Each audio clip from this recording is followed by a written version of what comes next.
There we go. All right, so a few things to talk about, plus kind of a little breakout room session.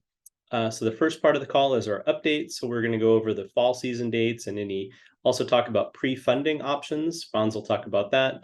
I'll talk about the Canvas Shell. Emily will talk about the fall season recruiter pitch day.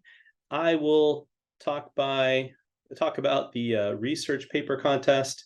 And then we are also going to ask you to do a doodle poll so that we can figure out when the best time for everybody to meet during the fall is.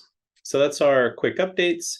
And then the second part of the call, like I said, is going to be our breakout sessions. And really, this one's just kind of getting to know each other. I know a lot of people have been on this call several times, but we want to just give people an opportunity to kind of do some meet and greet, and then also just share stories about your cybersecurity program that you have at your school. First, for those of you who are brand new, I am David Zaitchik. I am the commissioner of the NCL. Also on the call today, we have Franz. Franz, go ahead and say hi. Hello, hello. I'm being the man behind the curtain today. Thanks. And Emily. Hi, everybody. So happy to have you here with us. Great. Okay, so let's go ahead and jump right in. So the first thing are fall season dates. Franz, you want to take it away? Yes, so thank you, David. We have published the fall season dates already, but this is a reminder in case you are not aware. The registration will start on August 21st, and we will have regular rate registration at the $35 up until the midnight, so 11:59 p.m. Eastern on October 6th. And then after that, until October 10th, we have late registration for $10 additional. The season dates for this fall are almost exactly identical to what we had last year. I think they just shifted by 1 day. And in case you are planning on doing a purchase order, you can actually get started on that process right now without having to wait for registration to open. So we do have prepayment options available. If you visit that link, and I will also paste it in the chat right now, that will allow you to put in a request for a purchase order. And when you put in that request for a purchase order, any of the payments that you make will get applied as a balance on your Skyline account, and then it is self-service to spend those credits for NCL registrations. So you can put in like $1,000 when registration opens. If you just know, hey, I have 10 students, you can get your 10 students started right away. And then if there's like a couple stragglers that follow on, you can go and issue those codes by yourself, self-service, without having to go through a second purchase process. So we know this is like a big headache that a lot of schools have in terms of like, hey, you get to the beginning of the season and you don't have an exact count on how many students will be participating in NCL. If you do the prepayment option, you can load that into your account, and then you don't have to worry about getting an exact count when you put in your order. You can always just overshoot it. Anything that you don't spend for this season will roll over to the next season. And I know that we've received a couple questions from coaches regarding the pricing. And with all the inflation going on, we're planning on increasing the pricing for NCL. So the answer is no. We don't have any plans to increase the pricing for NCL. So it's $35 for the fall season still, with the $45 late fee. That's going to be the same for the spring.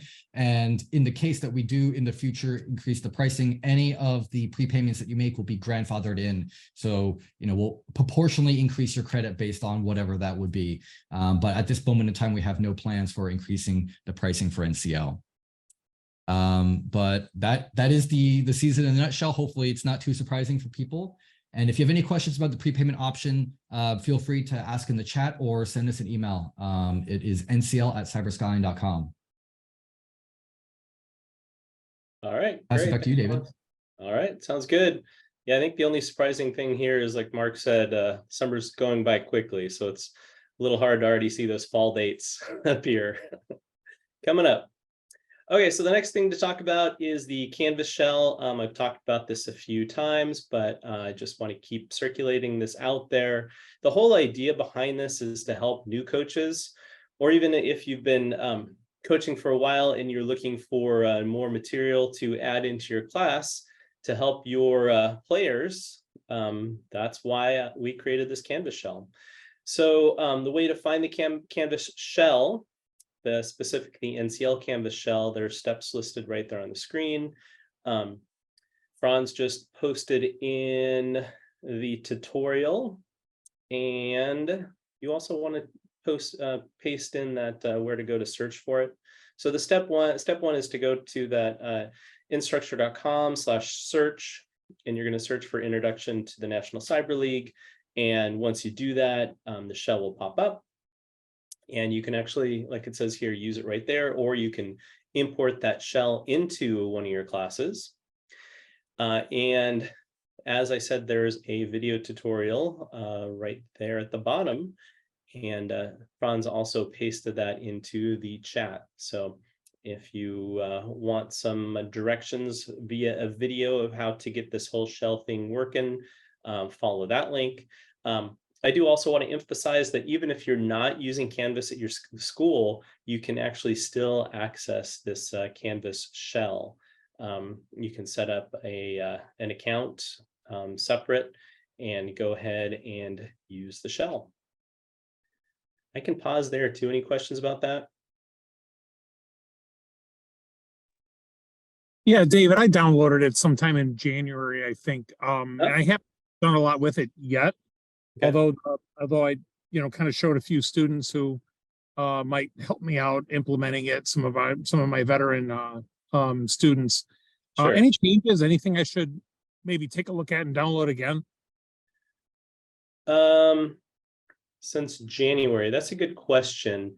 I believe there were a few. Yeah, I know I went through and cleaned up some of the links.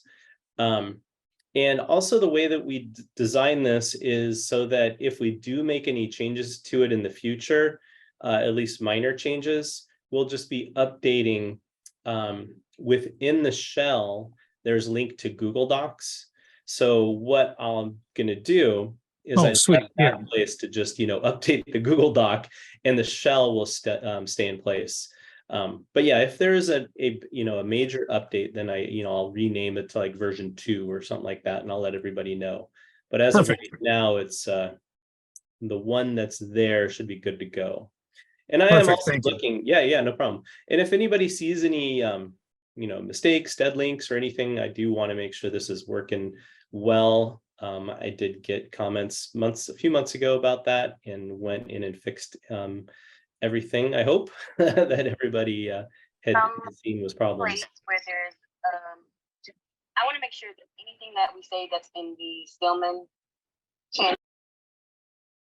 Nope, I think that might have been not a question. Okay. So great. Moving on to the next topic is the Fall Recruiter Pitch Day. Emily. Yeah, thank you. All right, so we are gearing up for our fall season, and that means we're going to be having some really great events and activities designed to help students get into jobs.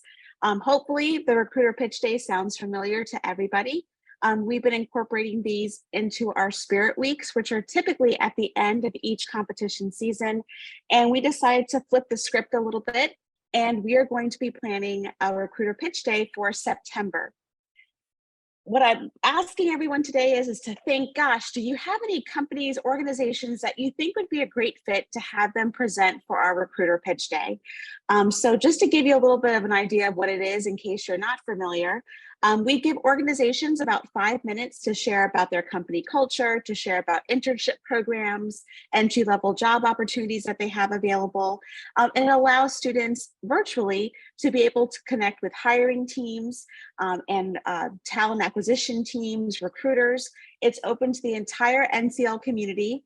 And on the right-hand side, you can see some of the companies that joined us for our Spring Spirit Week Recruiter Pitch Day. It's a really easy way for students to get connected to hiring teams. It allows them to be able to connect with them on LinkedIn, to start relationships, to send resumes, start conversations. And it really has opened some really awesome doors for our students who have gotten jobs, internship opportunities, once again, starting conversations with recruiters. It's a really low lift way for your students to be able to take that first step towards getting either an internship or an entry-level role. If you have any organizations in mind, a warm intro goes a very long way. Hopefully you know how wonderful the NCL is, and of course you can see the impact for your students, but we truly appreciate any introductions that you all are able to make. You can certainly reach out to me at any time, and I'll go ahead and put my email address in the chat. The deadline is August 15th. We're hoping to get everything locked and loaded by that time frame to be able to have something in probably mid to late September to present for the students. But I really just appreciate everyone's time and consideration. Our goal for the NCL, as you know, is to bridge curriculum to careers. And by doing that, the Recruiter Pitch Day is doing that and allowing them to be able to have those authentic connections. So let me know if there's any way that you have ideas or any ways that I can support your students, especially through the Recruiter Pitch Day. And we will continue to share with you different events and activities that we're going to have throughout the season that we'd love for you to share with your students, and also ways that we can support you as a coach. So thank you so much for your time, and we're really excited to be having a September Recruiter Pitch Day and get more students into those cyber careers. And Emily, there's a question from Angela in the chat. The question is it a paid pitch? Actually, the companies and organizations will pay to play. So it is a financial commitment for recruiters and hiring teams. It is a very low bar in order for them to participate. We relate it to typically recruiters will go to a career fair or something of that nature. And they typically are having to go in person and drag all their items with them and then wait to see students and have them stop at their booths. And that's a really high financial commitment to do it in person. Whereas virtually, for 5 minutes of recruiters' time, they could reach hundreds of students at once. So we make the price point very approachable, but of course, as the NCL is a nonprofit, we want to make sure that we are providing the opportunities and resources for our students, but also making sure that we have accessible options for the companies and organizations that would like to partake with us. And I'm happy to give any extra information if anyone is curious before they reach out to somebody that they know. So please reach out, and thank you so much for that question, Angela. Yeah, this is such a great opportunity, for students, because, at the end of the day, we want them to get jobs. So if you do know anybody that has a connection to any company that's hiring into cybersecurity, it's great for our students, our players. And also, I think it should be an easy sell to companies, because we're directly connecting them with students that are showing, such an interest in cybersecurity that they're taking a lot of time to go ahead and participate in the NCL. So thanks again for that. And Emily did just put her email in the chat, so please reach out to her if you do have any contacts. Like she said, it really does help to have a warm introduction instead of the cold calling. So please do whatever you can to help. All right, next.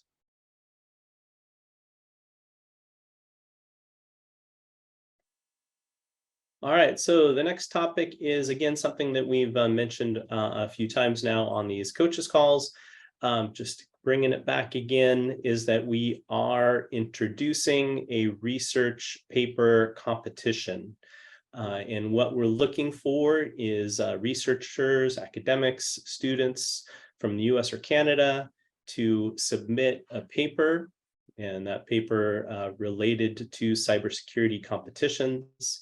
What the goal here is to provide a platform to exchange ideas and knowledge in and about competitions. So we decided to go ahead and make this a competition for cybersecurity competition papers, and wanted to reward people that are putting some time and effort into this. So we have a first place prize of $600, second place $250, and third place $150. I'm going to be announcing this every month, and the first date to go ahead and submit is going to be on September 30th, and then we will close submissions on January 30th. And the reason for that big window is because if you are going to do any research related to the fall season, we want to give you time to complete that research during the season and then have some time once the season's over to go ahead and submit a paper. So let me pause there too to see if there are any questions about the research paper competition. Are there any further details regarding a prompt for this paper, or it's pretty open? Yeah, it's pretty open. What we're looking for is research about cybersecurity competitions.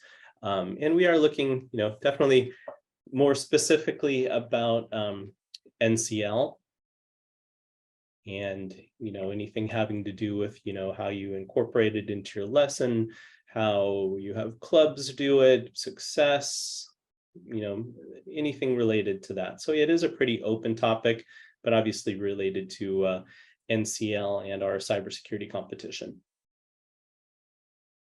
And David, I'll also add to this is for the competition here. This is I know like some publications, they have like exclusivity of like you may only submit it to one place. So the way that this competition is being set up is this is meant to be a supplement for whatever you're going to be doing to get your work published. And so we will work with you. If you want to submit it somewhere else that has exclusivity, you can still participate in this competition. We are planning on doing our own publication as well, as long as that doesn't conflict with any of those requirements. But really, it's just to kind of give people an extra little push to help them on their way with the papers that they're already doing. So we're trying to be very open here and make sure that we're just really trying to help the community on the stuff that they are already interested in, and want to reward the work that goes into making these papers. Yep. Thanks for that addition, Franz. Okay, next. We need to decide when we're going to meet for the fall semester. So we have a doodle poll. And Franz, would you mind putting the link as well into chat?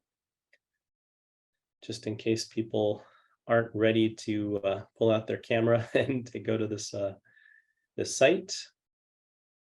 Yes, I'm trying to get it myself, actually. Okay, sorry to put you on the spot there. So yeah, we're just trying to decide on a date that works for most people for fall. So we'll have our first fall meeting sometime next month.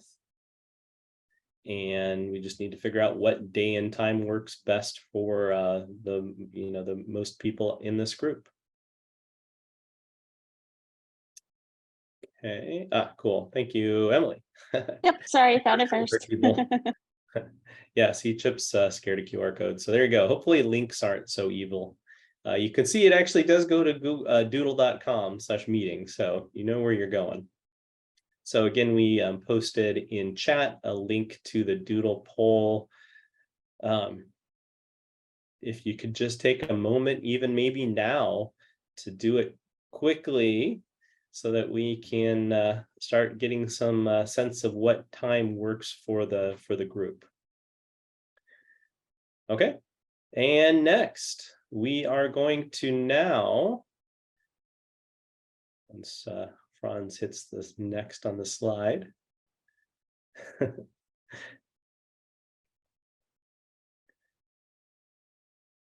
Franz, is your screen frozen there?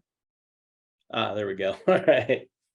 Sorry to put you on the spot. All right, so we're moving on to the discussion section. So if you are new to this call, what we have done in the past and what we're going to continue to do is breakout rooms. And the idea has been to get some conversations going. And it seems like conversations work best in small groups. So what we've done is we go and create breakout rooms, and we put about 3 or 4 people in each breakout room. And what we're going to do this time is Franz and Emily and I are going to jump in the breakout rooms, and we will act as the note takers and kind of the lead of the room. But the whole idea for today is we want to really just kind of get to know you and have everybody in the room get to know each other. So we're going to have kind of a fun little icebreaker, and that icebreaker is to share a photo of your school or your hometown. That's part one. And then part two is for you to just talk about your cybersecurity program and tell us, what you're most proud of about your cybersecurity program. If you're brand new to this and you don't have a cybersecurity program yet, let us know what you want to do. What do you want to accomplish with your cybersecurity program, and specifically with, your students participating in the NCL. So we do a quick overview of what people are working on and accomplishments. Franz, you look ready. Nope, you're muted though. I want to say I'm ready. Yeah, so I was in the third breakout room. We had Angela, Drew, and Maria. So Angela teaches at the University of Tampa. Drew is with Spark, which is an experiential learning program for high schools and for high schools in St. Louis. And Maria, who is the director of the cybersecurity program at Stillman College. So the proud achievements here, Drew is kind of like building a very defined experiential program where students can come in and discover what their interests are.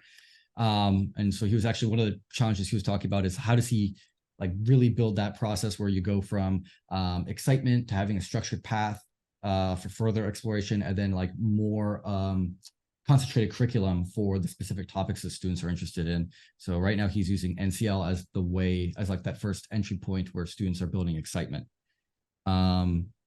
Angela just got their CAE designation this past month for the University of Tampa. That's a great accomplishment there. And then Maria, she has about 20 students in her cybersecurity program. She's working on the second phase of CAE, and has implemented their intro sequence for the curriculum. So that's an accomplishment there, and trying to figure out how to grow the program even further. What else? So we mainly talked about kind of like some of the challenges that we were seeing within the space. The things that came out were recruitment for cyber programs. How do you get students excited to sign up for the programs? Challenges with how the program might fall within the hierarchy of the school. So Angela's program falls under the business college, and then sometimes the students are not fully prepared by the time they get into the cybersecurity program, their junior year into that sequence. So filling those gaps can be challenging.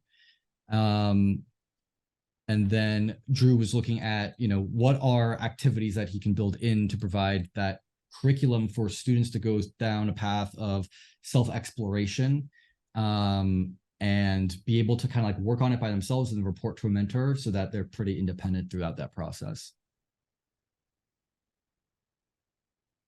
All right, thanks, Franz. Emily, you ready? I'm ready. I'm always ready. All right. So in my group, we had a great discussion of things that were going well, and some nice sharing about accomplishments for the NCL groups that different schools are doing really cool and innovative stuff. I had Chris, Bob, Chip, Edmund, and Mark join me. And I'm just going to get a little bit of the gist of what everyone was discussing. So for Edmund, he was mentioning that he has a diverse group of students, and there's also a high school pathways that is growing between his college and local high schools. There's an NCL club that meets every Monday. Typically it's 6 to 10 students every week, but it could be as high as 30. There's a lot of promotion for the club. It really builds a sense of community, and it allows students to have a healthy and positive community that really builds a sense of belonging for his students. He had mentioned that after the competition, there was a team dinner, and he just found it to be such a positive experience, seeing their enthusiasm, that they're excited about their future. And it really just kind of put a wind in his sails to be able to promote this type of environment for our students. One real takeaway is that it does take time to do this type of club and to dedicate time and energy. It does take time from away from family time and just personal time, but obviously the benefits outweigh that, and he's happy to continue it. But really just the sense of community that he sees his students participating in is definitely bringing him a lot of joy and absolutely helping the students. Chip shared that they also have a club in San Antonio. Their team is called the Night Hacks. Their mascot is Night Hawks. So now they have a cool twist for the Night Hacks. They meet on Discord every Wednesday night, but also during other times throughout the season. And the one takeaway that I found was really cool is that the college is actually very excited about what the students are doing. This past spring, the students were classified and recognized just like they would a baseball or basketball team. They made personalized jerseys for all of the students. And that was just something that really the students absolutely loved, having the recognition. People were seeing it, so it almost became like a recruiting point to see people in jerseys. And he said the way for you to get a jersey is for you to participate in the games. So that was kind of a cool takeaway. Bob Burke was asking what kind of swag do students like, and Chip was saying the jerseys are it. It's a really popular item. Also, Chip had mentioned that his students are putting their scouting reports on their resumes and getting those entry-level jobs, getting those promotions and things of that nature. So just goes to show that the scouting report and the knowledge obtained from NCL really is allowing students to excel. A couple more notes from the rest of the group. Mark shared that his students meet about once a week. There's also dual enrollment students that are also doing other cyber competitions and programs such as Cyber Patriot, CCDC, and Height Storm. He did say that it muddies the waters a little bit, but students tend to pick what they like out of it, and he thought that was a great advantage. He also mentioned that this is an all volunteer effort, that he does have portions of the NCL integrated into his classroom, but since he has an 8-week term, it makes it sometimes difficult to align totally with NCL, but he's able to incorporate pieces into what he's doing with also a CTF server, and that he is also integrating students into mentoring for Cyber Patriot, which is helping high school students, but also, of course, helping students in other areas such as NCL and so on. The last couple of notes, Bob from GW, he said that his students are the one that actually initiate the club. They have that excitement, and especially the freshmen and sophomores tend to be the most excited. It allows them to participate immediately versus due to the degree track and typically the things that are available for students who are higher in higher years, such as juniors and seniors. So NCL allows them to be able to participate right off the bat. And last but not least, Chris Lemon, she shared that this is going to be her 7th season participating in the NCL with her students. She launched her first course, a continuing education course in 2020 that focused on the NCL material. She brings in subject matter experts for categories, and there's going to be a new category each week. And the students typically begin her course with setting goals for the practice individual and team games. And she really operates the class as an independent study to meet the students where they're at. Just some cool facts that I think are really very helpful. The median age of her students is 35, where she typically has students from 17 years old all the way until their 60s. She does do classes on Zoom, so there is that virtual component, but she also makes sure that there's an in-person event locally every month. Typically, there's about 30 students in the area, but about 10 to 15 students show up to the in-person events. It really creates a sense of community once again. And the last couple things is that because this is non-traditional path students who typically are coming from a Security Plus boot camp or just completely different background, the NCL is helping them get into those entry-level roles because they're utilizing the experience on the resumes. And the very last comment I want to share is that with Chris's teaching, she really puts more of an emphasis on self-directed learning, problem solving, and helping them come up coming up with solutions and preparing them for their first entry-level roles in cyber. So that's what we have from our group. Thanks. Thank you. And I know we're at the very end here, but I just really want to quickly go through who I talked to. And I'm actually putting something in chat right now. Sean, I found a CBS News clip about you and your team, so I put that in there to share with the group. And so Sean's I got a backstory for that too when you want to hear it. Good.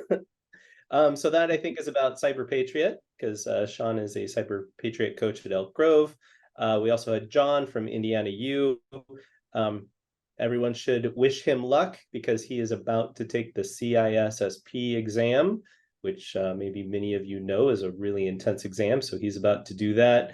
And he also just started the general cyber security program at his school. And we also had Jason from Augusta Tech College. He's about 300 students in their cybersecurity program. In this semester, upcoming fall season, they plan to have about 10 to 15 competing in NCL through their club. Jan's from Portland, Oregon. He has about 6 out of the 25 in his class compete in NCL. And one thing that he just worked on was an edurange.org site that you can actually download from GitHub, and you can use that for your students to do some of their own competitions on. I don't know if I completely described that right, but if you look at edurange.org, I know you can go and download that material from GitHub. Okay, that was all of us. Thanks for spending some extra time after the whole hour is over here, the bottom of the hour. I do want to remind everybody to please fill out that doodle poll so we can figure out the best time for all of us to meet for the fall semester, and we can continue these conversations. Thanks again, everybody. Thanks for taking time out of your summer, and we'll see you next month. Have a good one.